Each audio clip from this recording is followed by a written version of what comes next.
Hello, everybody. This is Pastor Chris. I'm coming to you live from Lexington Park Baptist Church. This is PC Studios, and it is July the 3rd, 2024.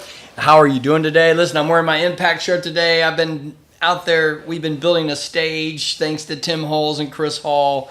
We built a stage to extend. I'm going to be hanging out with the strong man today, Kenneth Etta. And we are just getting stoked up, getting things ready for Vacation Bible School. The entire building has been transformed. Can't wait till you see it. It is amazing. Totally. Sue Cirilla and her team, has just been doing an amazing job. It just, you got Pam Sherrock's been here all week. You've got, don't tell them, but Joe Travis wants to get credit. But Heather's been the one doing all the work, so I'm just joking if you're out there, Joe. But anyway.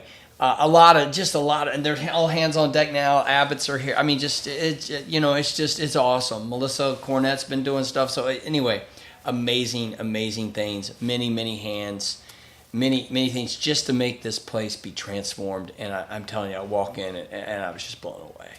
So every day, and we're coming up. So we're preparing for our skits. We're preparing for just the week. We still need a Bible study teacher. To fill in the primary Bible study teacher. We still need that. That's an important role. So if you're out there and you know about that, just step up and give Jill a call. We would appreciate it. So anyway, a lot of things going on today. What I want us to focus on are the days of Elijah. I want us to look at how God works in our lives. And one last thing before I forget, I'll probably say it again at the end though, is Happy 4th of July. Never take freedom for granted. There's a mixed emotions about how a Christian should approach Independence Day, and there are some that say the church should have nothing to do with it. We should never ever mix the two together. I don't agree with that. I think you know that. I do believe it should be used for outreach purposes, but I go beyond that. I think that we should want good government. I think we should want to participate. We should not mix our faith with our patriotism, but I do think that our faith can spur patriotism that's godly. We just need to make sure that we realize that America is not the only nation, and that it's a great nation because of freedom, and freedom comes from Christ, and that we're supposed to be given good government, and our system allows us to strive to have good government, although we don't always have good moral government, and hence there's a lot of problems in our government. To be honest, there's a lot of ungodliness. And so that's where we're at. So celebrate it, though. Celebrate what's good. Celebrate independence. Celebrate freedom. Celebrate this experiment of a nation that was given to us that would allow freedom to prevail, with the good and the bad that comes with that, and to right our wrongs and to make things right, and to become the greatest nation on God's green earth. Anyway, that's my 2 cents on the 4th of July. Happy 4th of July. So let's look at Elijah now. Elijah's mixed in. Remember now, Israel's a totally different beast. So when we look at the nation of Israel in that day, right, that is God's chosen people. And God specifically picked that nation in this time to reveal himself to you and me. It had to bring the Messiah. So that was God's chosen path. So now for us, when we get to this point, we start talking about Elijah's dealing with the king and the queen. He's dealing with the prophets, and he stands up and he says, I'm the only prophet left in all of Israel. Sad day, right? A sad day when that comes. So 1 Kings 18, 16 through 39 is what I'm referring to. I'm not going to read it, but I'm going to tell the story. So here's Elijah. He comes across. God is telling him to go to King Ahab. He's telling him to appoint some kings. He's telling him to do some things, and Elijah knows it's going to stir up some trouble. So here he runs into King Ahab, and King Ahab says, there you are, you troublemaker, the one that's bringing ruin upon all of Israel. So the king, and then Queen Jezebel wants to kill him. The king and queen are against Elijah. They feel he's bad because he's brought all these prophecies, they've come true, and there's no rain in all their land. There's so many things going on, right? So there's so many things going on. There's famine, the people are hurting, there's no water, and so, the king and queen blame Elijah.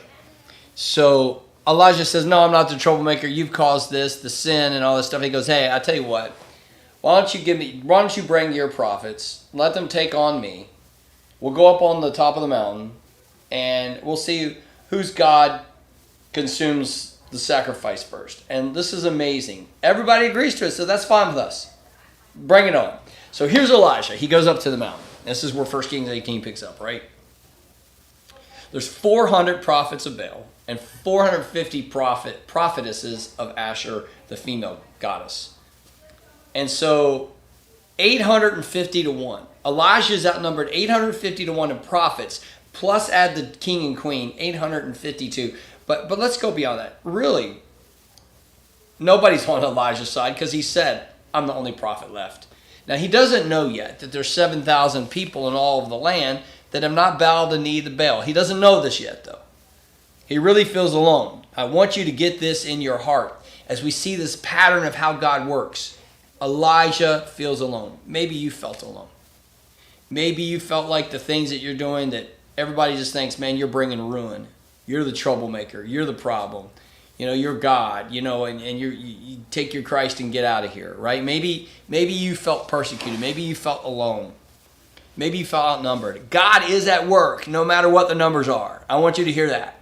850 to 1, and Elijah kicked their butts. Now, Elijah didn't do it. God did it. The numbers don't matter. That's what I want you to hear. And in Psalm 20, 20 verse 7 it is, some trust in chariots, some trust in horses, but I will trust in the name of the Lord my God. So Elijah knows this, right? Even though King David's the one that penned those words. Elijah's like, okay, God, I'll take on these prophets.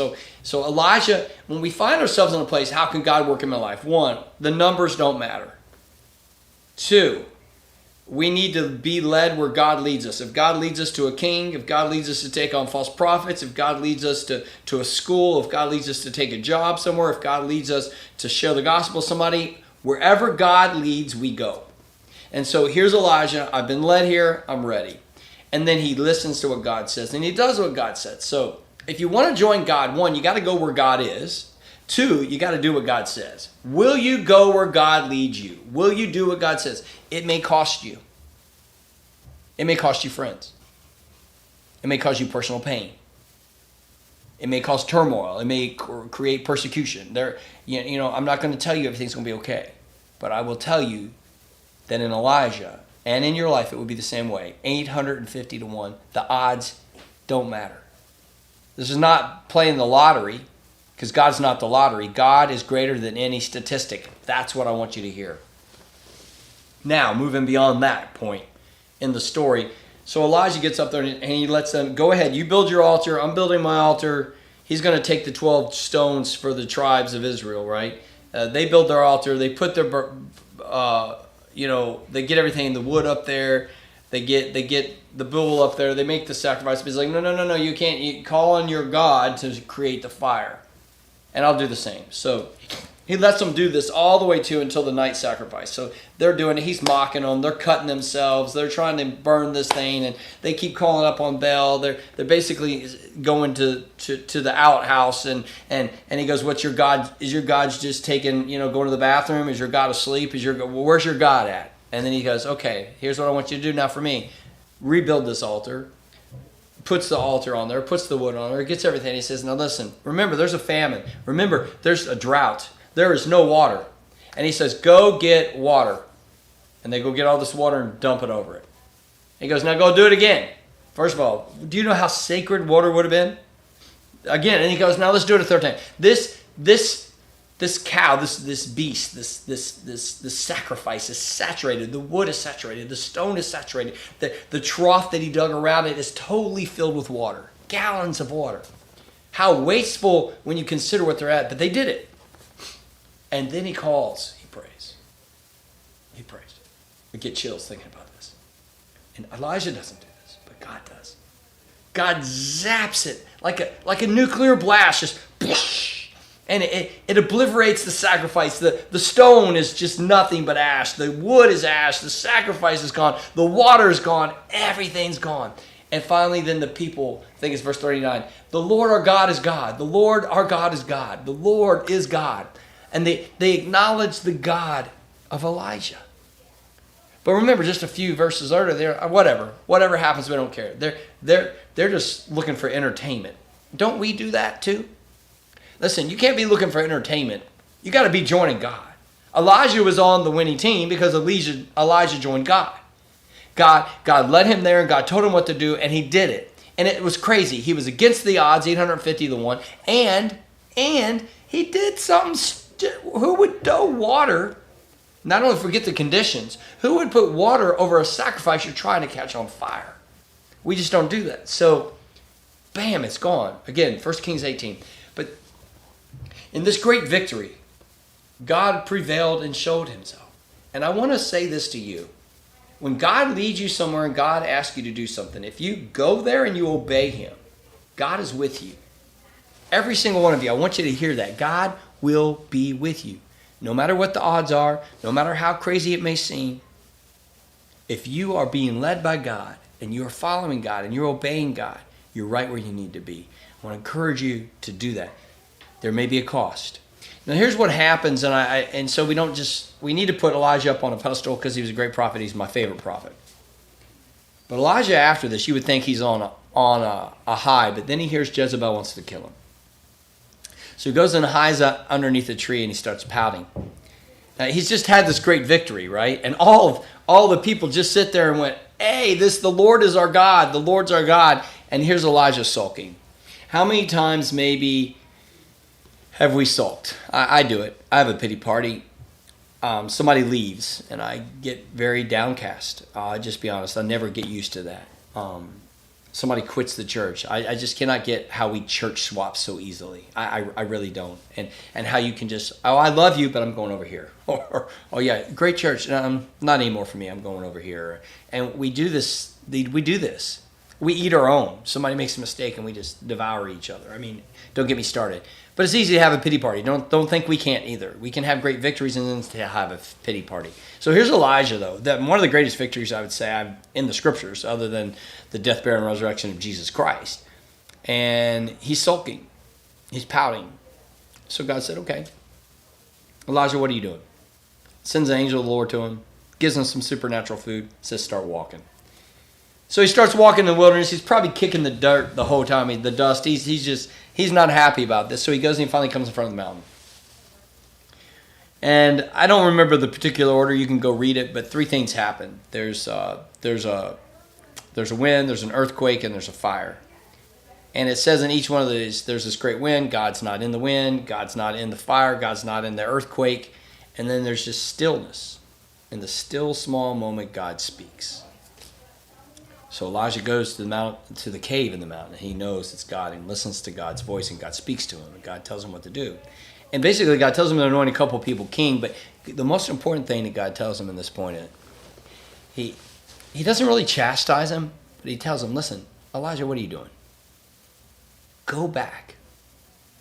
There are 7,000 people that have not bowed a knee to Baal.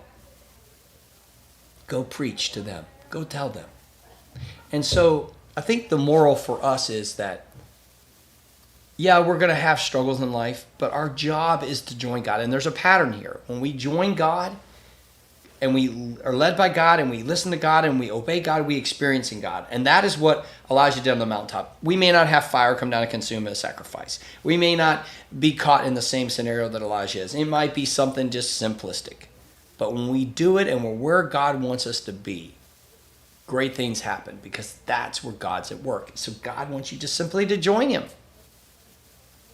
And no matter what, if you get down in the dumps, join God. Just know that God is greater than your circumstance. I mean, Elijah could have avoided all of that. He could have just believed God's not going to let Jezebel kill me. He could have, and if Jezebel does kill me, God's got this. You know, just like he did the confidence up on the mountain, he should have had the confidence down under the tree. And so whether we're on the tree or the mountaintop or wherever we may be, know that God is at work and he's calling us to join him. I'm not here to condemn you if you're having a tough time. Circumstances may be against you. You know, you may have medical problems. You may hey, you don't know what my kids are doing, or you don't know what my husband's done, or there could be all kinds of stuff, right? I get it. We live in a messed up world, and God is still at work. Our job is to join God, no matter what's going on around us. There may be an earthquake, there may be a fire, there may be a wind, there may be 850 prophets. There may be a King Ahab and a Queen Jezebel. Our job Our job is to join God. And it's not always easy because the world comes at us, right? So please, I encourage you, look at the life of Elijah. Yes, it's a big picture. Yes, it's a enormous thing that happens. It's an amazing thing that happens. But I want you to know, it may be on a smaller scale, but the same thing that God did in Elijah, he wants to do through you and me. And all we've got to do, we have to trust him, we have to obey him, we have to follow him, we have to serve him, we have to join him, and then we experience all that God has in store for us. Hey, have a great weekend, have a great 4th of July, and remember, he who is in you is greater than he who is in the world. Hey, God bless you. Have a great weekend. Remember, these two realities. God loves you. So do I. We'll see you Sunday for worship.